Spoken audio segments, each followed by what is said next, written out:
And now we have the Nobel laureates. Now, a huge round of applause for these great figures who have gathered and drafted the document. They will be read out by Nobel laureate Mohammed Yunus and Nadia Murad.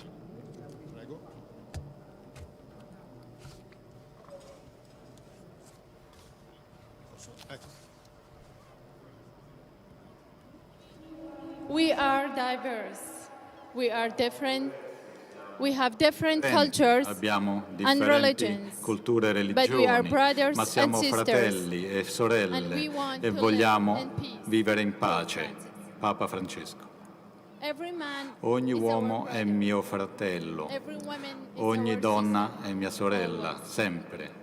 We want all to Vogliamo live vivere together insieme, as brothers da and fratelli e sisters in sorelle, the garden that nel is giardino there. che è la terra.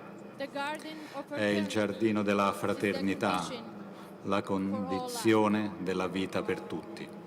We are witnesses of how Siamo in testimoni every di corner come of the in ogni world, angolo del last mondo harmony l'armonia blooms perduta again when rifiorisce dignity quando is la respected. dignità è rispettata, Tears are wiped le lacrime away. vengono asciugate, Work is fairly il lavoro remunerated. è remunerato equamente, Education is l'istruzione è guaranteed. garantita, la salute è curata, la diversità è apprezzata, la natura è risanata, la giustizia è onorata e le comunità abbracciano solitudine e paura.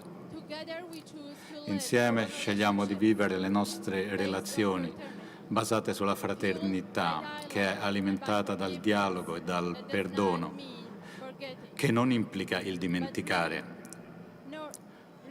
ma il rinunciare ad essere dominati dalla stessa forza distruttiva, di cui tutti soffriamo le conseguenze. Uniti a Papa Francesco, vogliamo ribadire che la vera riconciliazione non rifugge dal conflitto, bensì si ottiene nel conflitto, superandolo attraverso il dialogo e la trattativa trasparente, sincera e paziente. Tutto questo nel contesto dell'architettura dei diritti umani. Lo vogliamo gridare al mondo nel nome della fraternità. Mai più guerra. È la pace, la giustizia, l'uguaglianza a guidare il destino di tutta l'umanità. No alla paura, no alla violenza sessuale domestica. Cessino i conflitti armati. Diciamo basta alle armi nucleari e alle mine anti-uomo. Mai più migrazioni forzate, pulizia etnica, dittature, corruzione e schiavitù. Fermiamo l'uso manipolativo della tecnologia e dell'intelligenza artificiale. Anteponiamo e fecondiamo di fraternità lo sviluppo tecnologico. Incoraggiamo i paesi a promuovere sforzi congiunti per creare società di pace, come ad esempio l'istituzione di un Ministero per la pace. Ci impegniamo a bonificare la terra macchiata dal sangue della violenza e dell'odio, dalle disuguaglianze sociali e dalla corruzione del cuore. All'odio rispondiamo con l'amore. La compassione, la condivisione, la gratuità, la sobrietà e la responsabilità sono per noi le scelte che nutrono la fraternità personale, la fraternità del cuore. Far crescere il seme della fraternità spirituale inizia da noi. Basta piantare un piccolo seme al giorno nei nostri mondi relazionali, la propria casa, il quartiere, la scuola, il luogo di lavoro, la piazza e le istituzioni in cui si prendono le decisioni.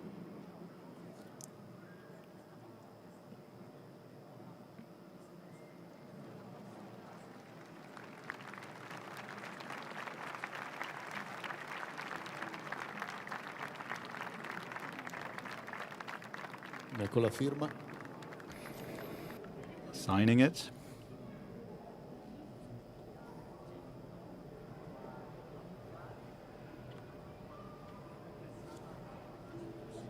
Adesso il And now, Nobel laureate Mohammed Yunus. Vado avanti con la dichiarazione.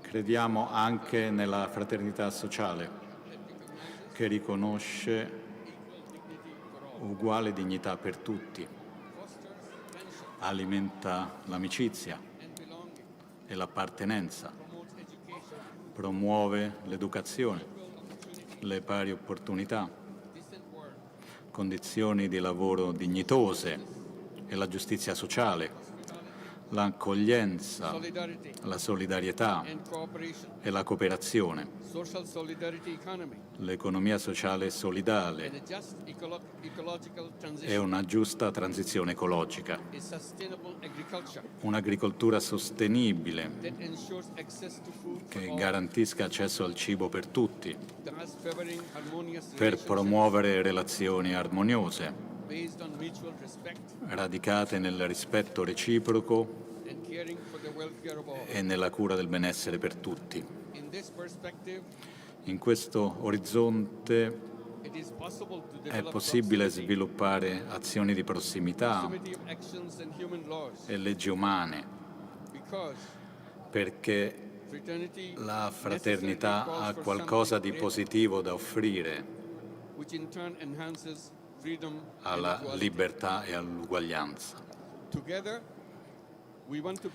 Insieme vogliamo costruire una fraternità ambientale, fare pace con la natura, riconoscendo che tutto è in relazione. Il destino del mondo, la cura del creato, l'armonia della natura e stili di vita sostenibili. Desideriamo edificare il futuro sulle note del cantico delle creature di San Francesco, il canto della vita senza fine. La trama della fraternità universale tesse l'ordito delle strofe del cantico. Tutto è in relazione, e nella relazione con tutto e con tutti è la vita. Pertanto, noi, riuniti in occasione del primo incontro mondiale della fraternità umana, rivolgiamo a tutti gli uomini e le donne di buona volontà il nostro appello alla fraternità.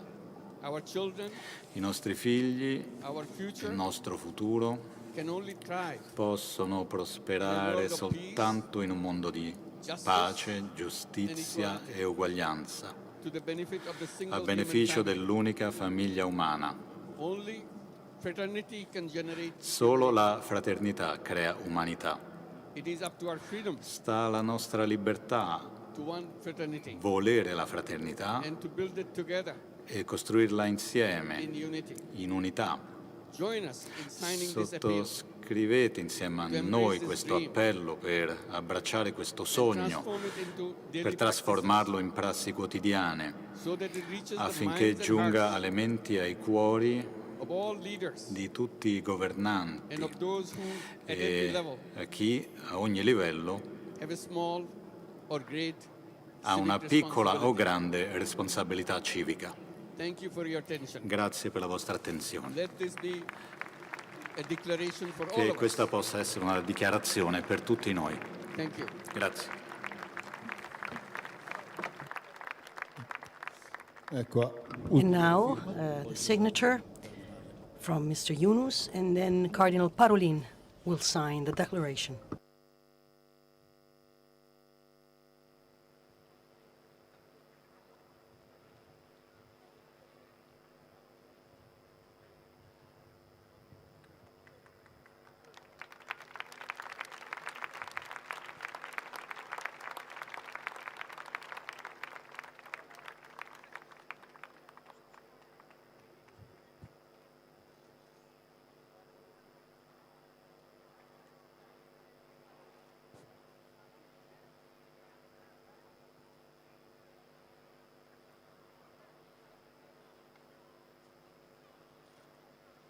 Now, Cardinal Pietro Parolin, Secretary of State of the Holy See, is signing this document.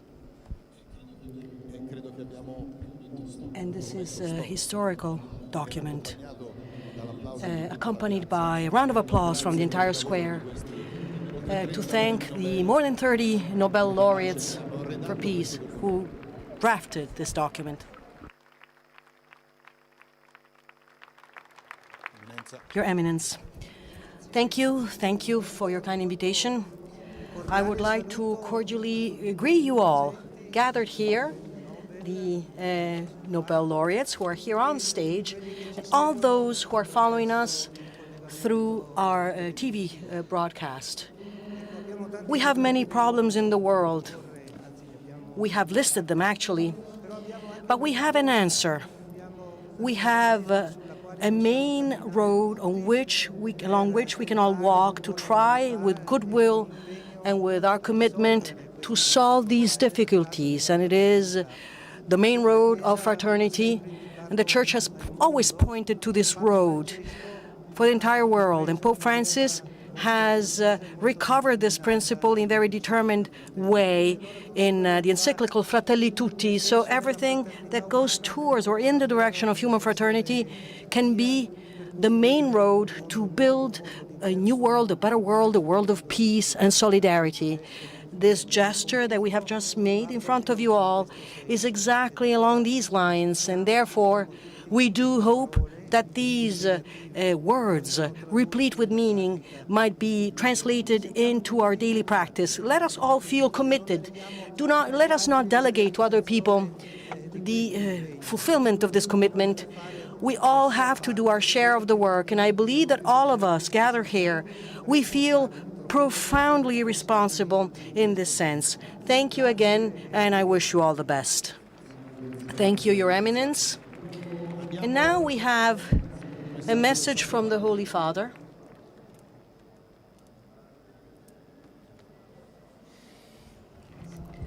The Pope addresses us all. Dear sisters and brothers, good afternoon. Even if I cannot greet you in person, I would like to welcome you all and thank you wholeheartedly for being here.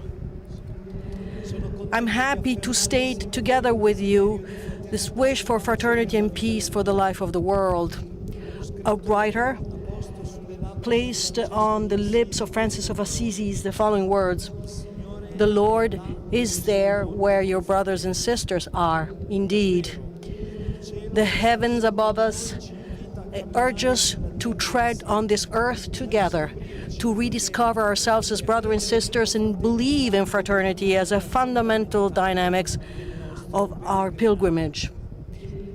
In the encyclical Fratelli Tutti, I wrote that fraternity has something positive to offer to freedom and equality, because those who see a brother or sister sees in others a face, not a number.